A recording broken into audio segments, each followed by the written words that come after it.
Hey, Roger Sat and all. This is just a message about the UN and Ron Paul. Hey, that rhymed. You were frustrated that you haven't seen much of a plan from Ron Paul as regards the UN and what he would do if the UN wasn't there or if we weren't in it. And I think that in general, the reason why you haven't heard all that many plans from Ron Paul is because he doesn't get much time to elaborate them on the mass media. Basically because if they gave him any more time, they would have even more Ron Paul fans on their hand than they already do. So if you want to know what his plans on that are, I would suggest you could check out his book, A Foreign Policy of Peace, I think it was called. And I can't imagine that he didn't address it in there. I have not read the book myself, but I've been familiar with the UN for years and with Ron Paul's ideas also for years, so I kind of feel like I already have a pretty good idea of what would be there. So I haven't prioritized that yet, but it might be time to do that pretty soon. I don't know.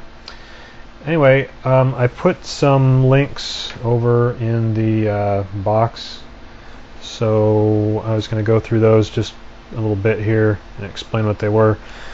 The first one is a column that Ron Paul wrote about the UN and the issue of the U.S. going to war based on UN resolutions, and that was something that he wrote, or a speech that he gave, one of the two, back in 2003, right before the invasion of Iraq. The next link is the UN Charter, pretty self-explanatory, but you might want to poke around in there a little bit, and you might want to read the whole thing if you really want to understand the UN. I don't think there's any better way of doing that than reading the Charter.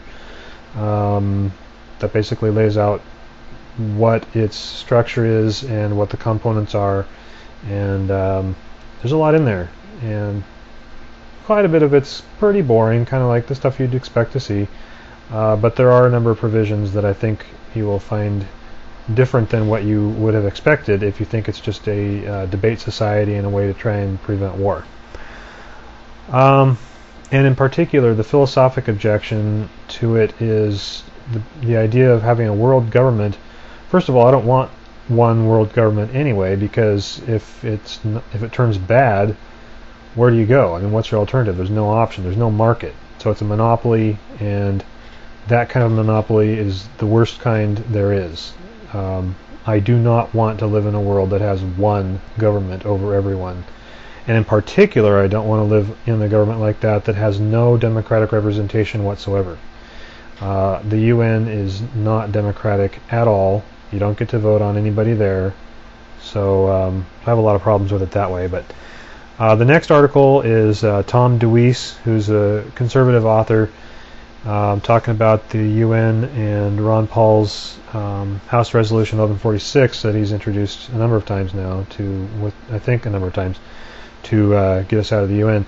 And the fact that DeWeese is a conservative author, let me address that for a minute. A lot of folks on the left are convinced that the UN is a good thing, and I think that that's been just a breakdown in communication between the right and the left. And that's very regrettable. And I think that we're seeing right now, particularly with Ron Paul's campaign, but also with other things that are going on these days, a lot of people getting beyond that left-right division. Not that we necessarily don't have any disagreements anymore, but that we can have a smarter conversation than we've had before. And this is one of my big themes, because I've learned a lot from the lefties that I've been paying attention to the last few years. And I don't agree with all their philosophies, but I understand their complaints now a whole lot better than I used to, and I can certainly understand why so many of them are opposed to conservatism based on what they are seeing of conservatism. So Tom DeWeese, I think, does a good job, though, of explaining a lot of the problems with the UN. So if you don't like conservatives, read it anyway. I think you'll find it pretty informative and pretty much objective. The next article is amazing. Actually, it's a link to two articles. You have to pay for them to retrieve them. They're on the New York Post website. I didn't bother paying for them. You can get a pretty good idea just by reading the descriptions of the articles that you'll find at the link there. If you are in disbelief or you just have to know more, you can always pay for the articles. I was unable to find copies of them on the web. I looked around for a few minutes, and there don't seem to be copies of them out there, so that's kind of frustrating, but you can at least verify that the articles are there and that that's what they were about. UN sex scandals is the next item, and it's just sick and disgusting. I'm not even going to get into that. Just take a look at a few of them if you want to. It's horrible. UN genocide scandals is the next one. Romeo Dallaire is a good name to look up. You'll find some things about that in there. You'll see the name Romeo Dallaire. Then there's the Katanga massacre, and that's something that there's multiple ways of looking at that, as you can discover by comparing the article that I gave you here with the Wikipedia entry for that.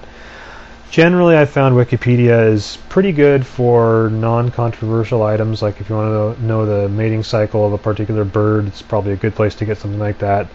If you want to know who was in the right and who was in the wrong in a historical situation, I don't really trust Wikipedia for stuff like that. They definitely have their own agenda, and I'm saying that as someone with a fairly conservative point of view, and they have a decidedly to the left of center point of view, and so you might laugh that off, but I hope that you don't, because I'm really a pretty objective thinker, and I don't appreciate skewed sites that are conservative ones either, like Newsmax and some of those sites do a good job on some things, and then the next article might be really super biased.